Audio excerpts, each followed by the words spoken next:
Alhamdulillah nahmaduhu wa nasta'inuhu wa nastaghfiruhu wa nu'minu bihi wa natawakkalu alaihi. Wa na'udzu billahi min shururi anfusina wa min sayyiati a'malina. May yahdihillahu fala mudilla lahu wa may yudlilhu fala hadiya lahu. Asyhadu an la ilaha illallah wa asyhadu anna Muhammadan abduhu wa rasuluh. Sallallahu alaihi wasallam tabaraka wa sallama tasliman kasiran kasira amma ba'd. Bismillahirrahmanirrahim. Wa man ahsanu qawlan mimman da'a ila Allah wa amila shalihan wa qala innani minal muslimin. Tuan-tuan, bapa-bapa sekalian dan ibu-ibu sekalian,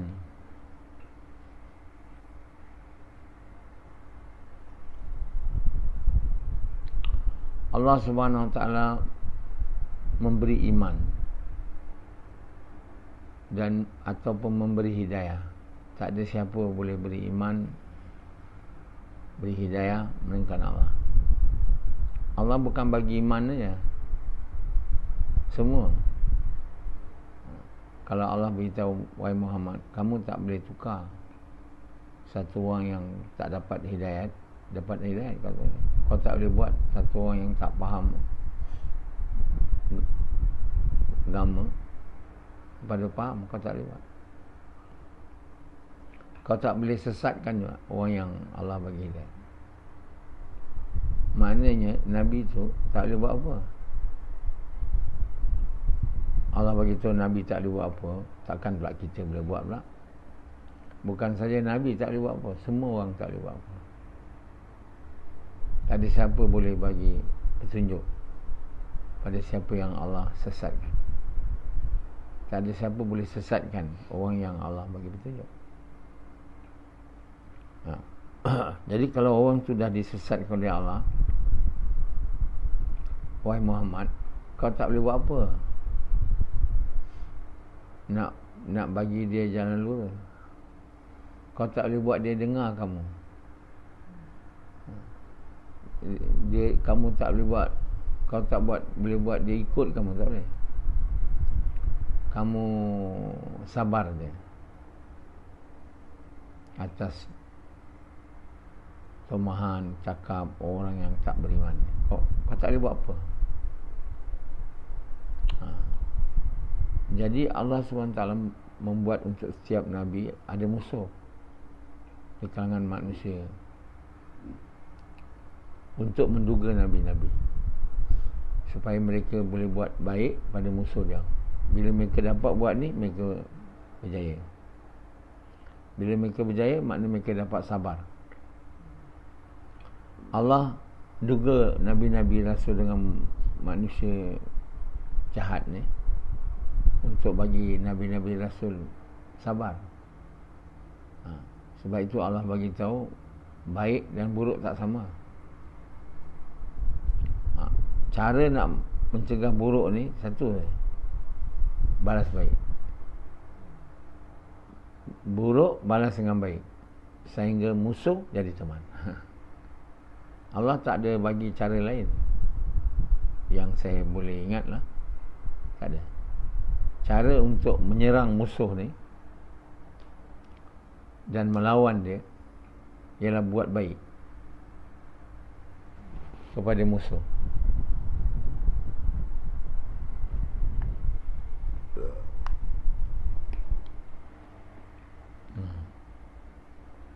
Buat baik itu makna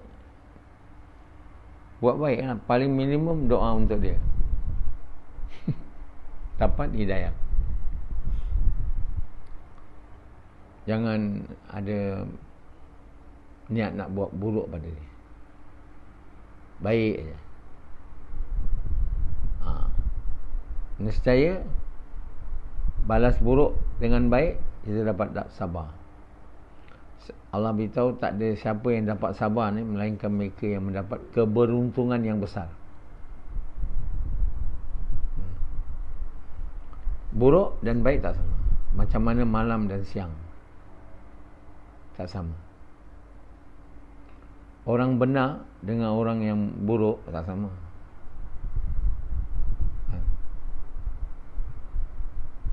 orang yang engkar dengan orang yang taat. Tak sama. Siang malam tak sama. Jadi orang buruk diadakan untuk menduga orang baik lah. Yang diduga orang baik. Yang buruk ni diberi balasan ni, azab. Kan? Kalau dia diberi harta pun dia ingat baik tak, azab. Orang buruk ni diberi harta macam Karun, Firaun, Namrud, semua mereka diberi harta, kuasa bukan untuk baik, untuk azab dia. Dengan harta, kuasa dia orang jadi rasa diri tinggi lah, bongkak. Rashidi belum diberi harta kuasa dah bongkak lah. Kalau diberi harta kuasa, lagi gagal lah. Jadi mereka tu rosak dan gagal sebab bongkak. Sebab rasa diri tinggi, Allah tak perlu lagi. Allah tak ada. Karun, kan? Orang Nabi Musa nasihat Karun lah, kamu kena belanja harta yang Allah bagi pada kamu di jalan yang lurus, tapi kamu janganlah lupa keperluan untuk diri kamu. Macam tu. Jadi Karun dia bilang, ini harta aku dapat kerana aku rajin usaha, kerana aku ada ilmu, aku rajin usaha. Kamu semua malas. Jadi Karun dah mula cakap besar. Saya dapat harta ni sebab saya usaha, saya rajin. Kamu tak rajin. Dia dah menidakkan Allah lah, yang bagi dia harta untuk menduga dia. Harta untuk bukan menduga dia, untuk membinasakan dia. Jadi Karun ingat harta tu dapat dengan usaha dia. Siapa yang percaya dia dapat kaya sebab usaha dia, sama macam Karun. Hanya mungkin harta tak banyak macam Karun lah, tapi dia punya jiwa tu sama. Percaya saya, usaha ni Allah bagi sebab saya usaha. Dia tak kata saya Allah tak bagi pula, sebab usaha. Dia Allah bagi, usaha tak usaha. Bukannya usaha Allah bagi, tak usaha kita tak bagi. Siapa kata usaha boleh bagi kaya? Dapat iman pun kita tak boleh cakap saya dapat iman ni sebab usaha saya. Dengan rahmat Allah saya dapat iman. Itu percakapan ni. Dengan rahmat Allah saya dapat harta ni. Cakapan tutup. Tak ada. Sebab tak percaya Allah tu ada. Allah berkuasa. Allah melihat. Allah Subhanahu Wa Taala bagi azab kepada orang yang derhaka. Untuk apa? Kata Allah, untuk aku bagi mereka tahu bahawa aku melihat mereka dan memerhati. Orang yang buat dosa ni, dia kadang tak rasa Allah melihat dia. Dia buat je. Buat okey. Buat lagi okey. Buat okey. 8 kali dah berzina. Kenapa dia boleh sampai 8 kali berzina? Sebab dia rasa Allah tak melihat. Kan? Sekali Allah tangkap dia. Buat perempuan tu tak mau dia, atau lari daripada dia. Dah 8 zina dah buat. Perempuan tu cakap, kita zina bang, kita akan kahwin. Yang si lelaki tu, ya betul. Lepas tu bila ditanya, saya tak nak dia, dia tarik saya. Maknanya dia dah gagal. Perempuan tu diberi untuk binasakan dia. Perempuan tu diberi kat dia untuk binasakan dia, untuk dia buat zina. Tak? Ada juga satu wali tu, dia pergi tempat pelacur, bagi duit kat dia, tapi tak buat apa kat pelacur. Pelacur tu pun nak heran,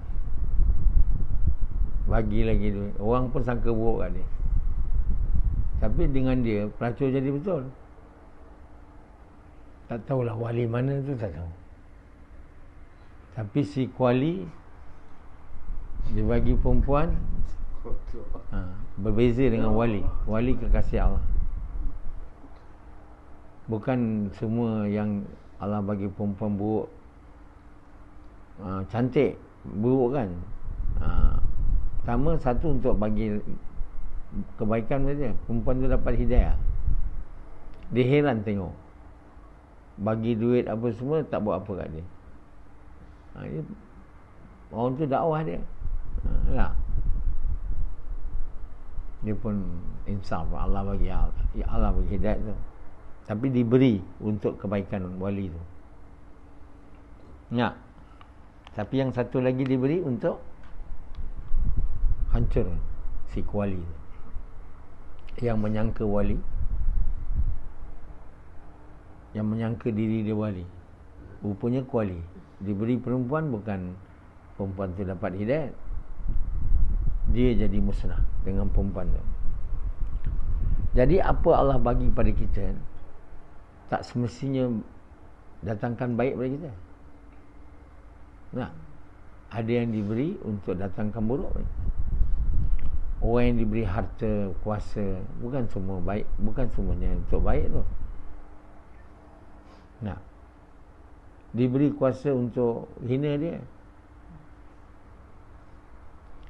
diberi kuasa untuk musnahkan dia. Dulu tak berkuasa, tak ada siapa tahu dia melewat. Melewatlah banyak mana. Tak ada siapa nak tahu. Tapi bila diberi kuasa, melewat sekali je. Kadang Allah tak bagi melewat sekali tu, Allah bagi lagi. Allah tak buat melewat sekali dapat, tak ada. Kata Allah SWT, kalau Allah bagi tangkap semua orang, bila dia buat aja, tak ada siapa yang hidup dalam dunia ni. Tak ada apa yang boleh ada kat dunia ni. Silap je tangkap, tak ada. Tapi Allah bagi masa. Semua Allah bagi masa. Allah Maha Penyayang, Maha Pengasih. Satu orang dia buat benda, Allah tahan, Allah tak buat gitu. Lagi Allah tak buat apa-apa. Tujuan Allah supaya bagi masa dia untuk bertaubat lah kan. Tengok tak bertaubat juga, lama baru Allah tangkap. Sekali Allah tangkap, dah tak boleh buat apa, dah kena tangkap. Begitu juga mana-mana kaum yang langgar perintah Allah, Allah tak tangkap dia tiba-tiba. Lagi Allah bagi masa, bagi masa lagi. Macam Azri lari dari usaha agama. Kalau Allah terus tangkap dia, dia dah mati lah. Dah matilah. Tengah-tengah cocok timun tu mati. Tapi Allah tak buat dia mati terus. Allah bagi dia kurang berniaga dia, miskin dia fikir dia mau balik-balik. Sini lama Allah bagi dia tempoh. Kadang Allah bagi, kalau Allah tak buat macam tu, dah tangkap dia lari je tangkap, mati ya. Siapa pun. Jadi Allah tu Maha Pengasih, Maha Penyayang. Walaupun dia bagi tangkapan, tapi dia tak tangkap tiba-tiba. Dia bagi lempoh masa. Berapa lama Allah bagi pada Zahri, pada Azri. Allah buat dia punya pertanian tak menjadi. Lama juga tu, 12 tahun, 8 tahun dia mengangguk sekarang. Tapi percaya tak dia Allah Maha Karim Rahim? Dia bersyukur. Last dia fikir, Allah datangkan dia pula untuk jumpa kita. Baru dia ada sekarang macam ni. Itu contoh yang depan kita. Banyak di dunia ni. Allah SWT dia buat, dia tengok tak ada apa pun jadi. Dia ingat Allah tak tengok dia. Dia kata, oh ya Allah tak ada, aku biasa je boleh buat. Sekali zina, tak jadi apa pun, sedap lah. Lagi sekali, tak ada apa pun, lagi sekali, kan? Jadi kita selalu tak percaya Allah melihat kita. Orang yang beriman, mekuan, bukannya tengok saya takut dengan Allah. Saya jangan buat ni, saya takut. Bukan nak tunggu 10 kali macam Yazid. Mana takut Allah? Tak merasa Allah melihat. Bila di hari akhirat nanti, kulit kita pun bercakap. Kulit tu cakap, kenapa kau bercakap? Orang tu kata, bukankah kau kulit aku, kau kena, janganlah jadi saksi. Kulit tu kata, memang masa kau buat dulu kau tak ingat kami akan jadi saksi. Kamu tak ingat Allah pun tengok kamu. Bukan kami je, tapi hari ni Allah buat kami cakap, jadi saksi kamu yang kamu berzina. Jadi tak ada siapa boleh lari kan daripada dituduh berzina. Kalau di sini dituduh, dia macam-macam cara lah nak kena, tak ada siapa nampak dia. Mana ada orang berzina orang nampak? Sangat sedikit lah, kecuali orang sangat buruk berzina depan-depan. Kebanyakan orang berzina di bilik, tak ada siapa tahu, dan dia pun tahu, tak ada siapa tahu. Allah pun tak tahu. Kalau dia kata Allah tahu, Allah melihat, tak jadi ya. Sebab itu kita hari ni cakap Allah melihat, Allah ada pun tak ada. Kita nak percaya Allah melihat ni, kena Allah ada dulu. Allah tu ada. Macam Hanzalah, Allah ada tak ada? So dia pun buatlah maksiat. Masa dia buat maksiat, dia tahu Allah melihat.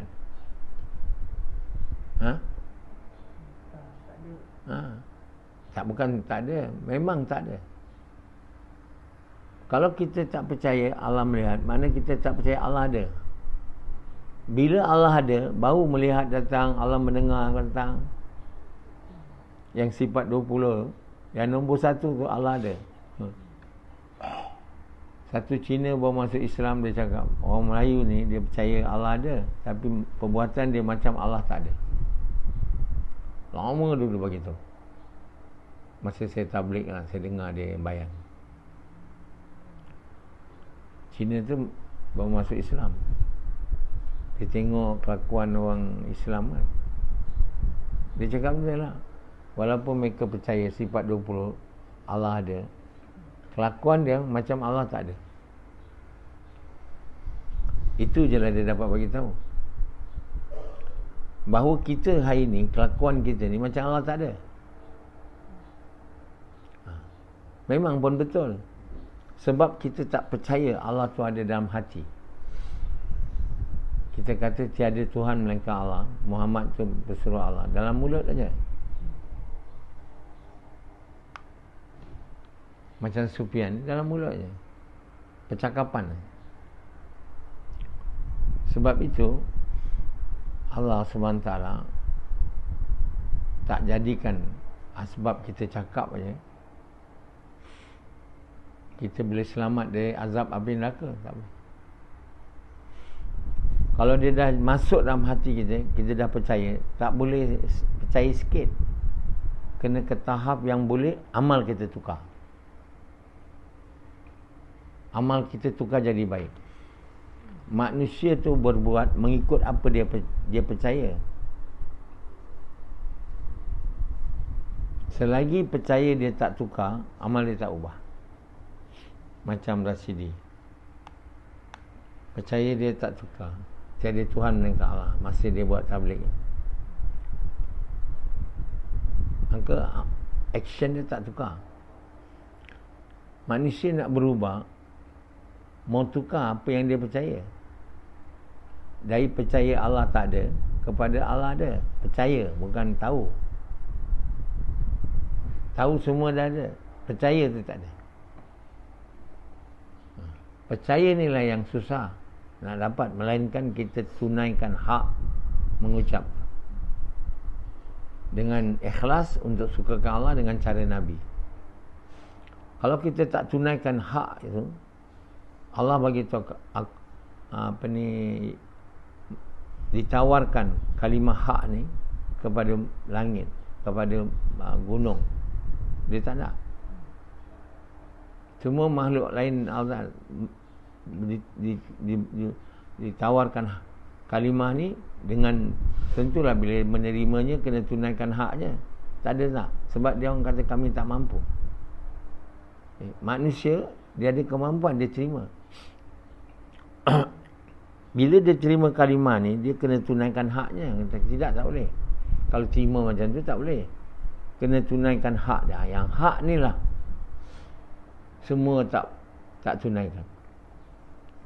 Mereka yang mengucap kalimah ni dan lepas mengucap, dia tak buat kerja mengajak manusia kepada kebaikan, mencegah kemungkaran dengan korban harta diri, dengan cara Nabi, dengan niat nak suka Allah, dia tak buat.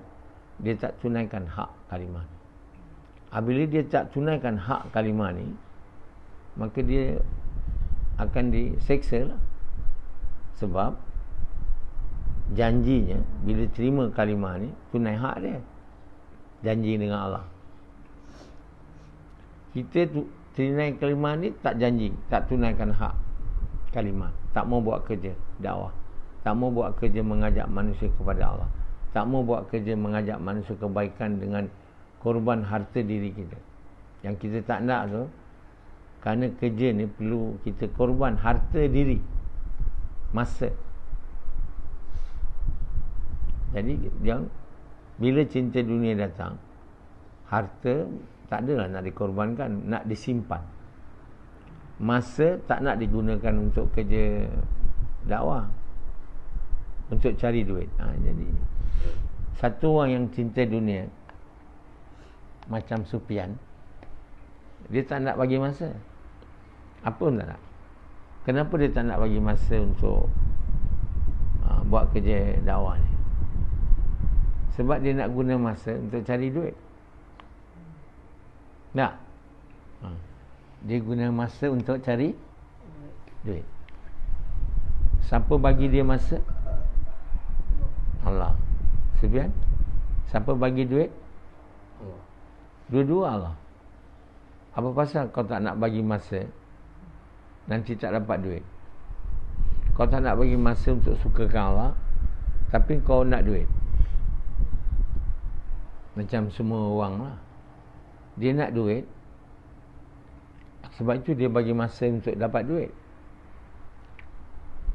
Tapi dia tak nak bagi masa untuk buat Allah suka, buat kerja mengajak manusia kepada Allah. Bila ditanya siapa bagi masa, Allah. Siapa bagi duit, Allah. Tapi itu percakapan yang tidak datang dari hati dia, percakapan yang datang dari mulut dia, datang dari mulut dia.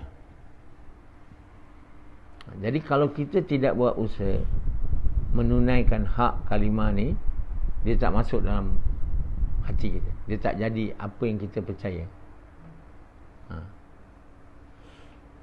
kita tak mahu buat kerja mengajak manusia ke kebaikan macam cara Nabi, korban harta, masa, diri, maka kita tidak akan diberi kalimah tu. Jadi bila kita tak diberi kalimah tu, maksudnya kita tak percaya.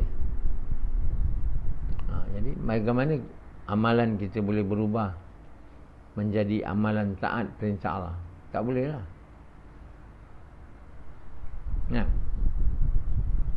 Cara Muhammad SAW tak boleh. Untuk sukakan Allah tak boleh. Kalau kita beramal pun bukan untuk bukan cara Nabi, dan bukan untuk sukakan Allah, tapi untuk pahala, kumpul pahala. Macam mana banyak ustaz cakap, kumpul pahala. Ustaz tu pun dia tak ada kalimah ke dalam hati dia, kata apa yang Allah mahu, sebab dia tak tunaikan hak dia. Ustaz-ustaz dia tak tunaikan hak kalimah dia, tak buat kerja dakwah. Bila dia ajak kerja dakwah, dia kata saya dah dakwah. Syaitan telah tunjuk kat dia yang kerja dia yang buruk tu baik. Berceramah dapat duit tu baik. Dengan duit tu dia dapat kereta, rumah, dia kata berkat. Kalau orang lain semua azab, yang dia berkat. Kalau orang lain semua azab, dia jugaan. Jadi dia orang putar belit. Jadi sehinggakan mereka memburukkan diri dia. Allah bagi tahu tak ada siapa buat buruk melainkan buruk datang pada diri dia. Buruk yang datang pada diri kita ni, azab lah, ialah kesan pada amal buruk kita. Tak ada amal buruk orang lain. Jadi ustaz-ustaz ni dia buat amal buruk, dia ingat akan datang kat orang lain ke? Tak, akan datang kat dia orang sendiri. Dia boleh berceramah lah, berceramah boleh, tapi bila kamu buat amal buruk, Allah bilang buruk tu akan datang pada kamu. Akan datang kat Sufyan ni. Bukan kita anggap kita buat buruk, kita orang bijak. Oh, saya buat buruk sekarang, orang tu dapat buruk, saya boleh aniaya orang, gembira saya. Jadi kita bila aniaya orang, bila tak berlaku adil, kita ambil duit haram, riba, kita tak mau buat kerja ni, kita tak mau semayang, tak mau puasa, tak mau, kita buat baik pada diri kita, tak. Bila kita buat buruk, buruk tu akan datang pada kita. Buruk yang datang pada kita adalah kesan daripada perbuatan kita sendiri, bukan orang lain. Macam Hanzalah, dia buat buruk, tak ada buruk dia datang pada saya, datang pada diri dia. Saya nasihatkan mereka buat baik, bukan untuk saya, ialah saya yang dapat. Bila dia buat buruk, saya yang jadi rugi. Tak, saya tak jadi rugi. Kamu tak nak ikut, kamu buat buruk juga, buruk tu kamulah yang tanggung. Buruk ni tak sama dengan baik. Jadi kalau kita nak lawan, kalau kita nak keburukan ni hilang kat dunia ni, dibuat oleh orang-orang buruk, balas buruk dia dengan baik. Dan ini berat, kata Allah, melainkan orang yang sabar. Dan siapa dia beri sabar, telah diberi keberuntungan yang besar. Hari ini musuh kita sebenarnya adalah iblis atau jin yang jahat. Jin ada Islam dia. Jadi jin yang jahat ni ikut syaitan, ikut iblis. Bila dia buat kerja mengajak manusia kepada keburukan, dia buat kerja namanya syaitan. Jadi dia jadi syaitan. Jadi sekarang ni musuh kita iblis ni, kita jangan caci dia, jangan laknat dia. Macam mana dia dilaknat oleh Allah. Allah laknat dia bolehlah, dia mencipta dia. Kita tak boleh laknat dia. Cakap sesiapa laknatullah, tak usah tu. Fir'aun laknatullah. Tak sah. Siapa ajar tu? Melainkan ustaz-ustaz. Jadi jangan laknat orang. Siapa kamu nak laknat-laknat ni? Ya? Jadi kita tak boleh buat baik kat Fir'aun lagi. Macam mana nak buat baik kat dia? Dia dah mati kan. Tapi jin-jin masih banyak yang belum mati lagi. Jadi kita tak boleh dakwah dia. Kita doa untuk dia. Doa dia dapat hidayat. Macam Sufyan ni bukan saya doa je dia. Ajar dia. Manusia ni kita kena jumpa dia. Yang seberapa kita boleh lah. Lain kita doa. Jadi orang baik ni, dia selalu buat baik. Dia tak ada buat jahat. Dia tak ada nak balas dendam. Orang bagi buruk kat dia, dia tak bagi buruk. Dia tetap bagi baik. Jadi dengan jin ni, dengan iblis pun, kita jangan laknat dia. Macam dia ajar oleh ustaz-ustaz ni, dia tak buat dakwah. Dia tak faham Quran. Kebanyakannya, hampir semua. Boleh bercakap aja. Faham tak ada? Ada perintah kita laknat? Tak ada? Tahu pun. Geling kepala. Sini. Mana kau tahu? Kalau Mesak tak cakap. Nak tidur dalam bayan. Apa baiknya? Kan? Jadi Allah SWT suruh kita buat baik. Doa dia. Jadi di antara semua dulu-dulu, dari dulu, tak ada orang faham ni. Tak ada orang buat doa untuk iblis dan jin-jin lain. Jadi kita kena doa untuk jin ni dapat hidayat. Dan bila kita doa, terpulang Allah bagi tidak. Tapi kita dah buat baik kat dia, kita tak boleh nak dakwah dia. Paling kurang kita doa dia, kita nampak dia. Jangan kita kata kita nak dakwah manusia dan jin. Manusia boleh lah, jin tak boleh. Kau macam mana nak dakwah dia? Tiba-tiba bercakap seorang. Kau dakwah lah, saya dakwah jin. Mana jin? Tak nampak. Jadi kita doa dia. Sebab itu dalam gas, dengan izin Allah, rahmat Allah semata-mata, diilham kat saya untuk buat skrip. Dalam skrip tu cakap jin, doa jin. Seluruh jin tak tu, seluruh manusia, seluruh jin. Yang kafir so masuk Islam, minta. Yang bukan, yang Islam so buat dakwah. Jadi bila kita buat baik pada musuh kita sehingga dia jadi teman, maksudnya dia buat kerja dakwah, dia masuk Islam, maka kita tak ada musuh lagi lah. Mula-mula sekali. Bila kita tak ada musuh lagi, manusia yang dikacau oleh jin pun bertukar juga. Dia pun boleh jadi kawan kita. Yang buat buruk kepada kita pun boleh jadi buat baik. Yang jadi teman. Jadi sehinggalah keadaan dunia seluruhnya jadi aman dan sejahtera dan adil. Kerana semua ikut perintah Allah, ikut Quran. Jadi cara kerja macam ni tak pernah diketahui dulu pun. Baru sekarang cara kerja ni. Cara kerja ni dia senang. Tak ada susah sangat. Dia tak ada payah nak perang-perang. Mahdi tu yang dia tak datang dengan pedang sebenarnya, yang dipaham oleh orang Islam hampir semuanya. Mahdi datang tu nak bunuh semua orang kafir. Dia guna pedang. Tengok gambar dia naik kuda. Semua yang dipaham oleh ustaz-ustaz selama ni, Mahdi yang akan datang ni, dia datang dengan kekuasaan. Kuasaan mean dia akan diberi kuasa dan akan bunuh semua musuh dia. Dia tak faham bahawa Mahdi itu datang dengan kerja Nabi, tak, dengan kasih sayang, tak ada. Tak ada satu orang pun. Cuba tengok ustaz ceramah.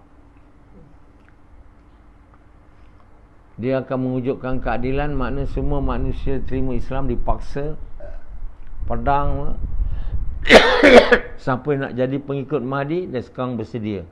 Main kuda, main pedang, main panah, belajar silat tomoy, tak apa-apa. Dia kata dunia ni nanti akan habis. Semua teknologi moden akan habis. Dia balik zaman Nabi, zaman guna pedang. Sebab itu Mahdi datang dengan pedang ni semua cerita karutnya. Mahdi datang dengan amalan Muhammad SAW dengan kasih sayang. Mendoakan yang buruk jadi baik. Berkawan dengan musuh. Musuh buat baik pada musuh yang buat tak baik pada dia. Dengan buat kerja dakwah. Ajak mereka kepada Allah. Sehingga mereka jadi teman. Musuh jadi teman. Bila Nabi-Nabi boleh buat ini, mereka telah berjaya. Bila manusia boleh buat ini, mereka telah berjaya. Perintah Allah, balas buruk dengan baik. Baik dan buruk tak sama. Balas buruk dengan baik, sehingga musuh jadi teman. Benda ni tak dipaham selama ni, sehinggalah saya dengan izin Allah bagi faham mereka. Jadi inilah sebenarnya kerja yang kita kena buat, iaitu mengajak manusia kepada kebaikan, mencegah manusia dari kemungkaran, dan berdoa supaya manusia ini dapat kebaikan, dan berdoa manusia ini supaya tercegah dari kemungkaran. Satu kita buat usaha gas, ziarah. Satu kita dalam tu buat doa juga. Kalau kita tak boleh cakap dengan orang tu, dia tak nak, kita doa untuk dia. Kalau dia pukul kita, kita diam, kita doa juga untuk dia. Jangan balas dia pukul dia. Tapi kita mau sabarlah. Kita tak bolehlah ambil kayu juga. Dia pukul kita, kita pun cari kayu pula, lawan dua-dua, berlawan depan rumah tu. Tak boleh pukul, cakap pukul lah. Berapa banyak kau nak pukul? Kau nak tembak aku, tembaklah. Aku takkan mati kalau bukan masa mati dah datang. Uish, dia bilang semua berani dia ni. Jadi jangan kita takut buat gas. Gas ni amalan orang baik-baik, Nabi-Nabi, Rasul-Rasul. Jauhlah ni.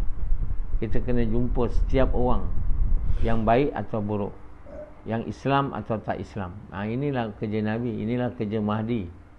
Inilah kerja orang yang buat kerja Nabi, iaitu berbuat baik pada orang dan balas buruk dengan baik sehingga musuh jadi teman.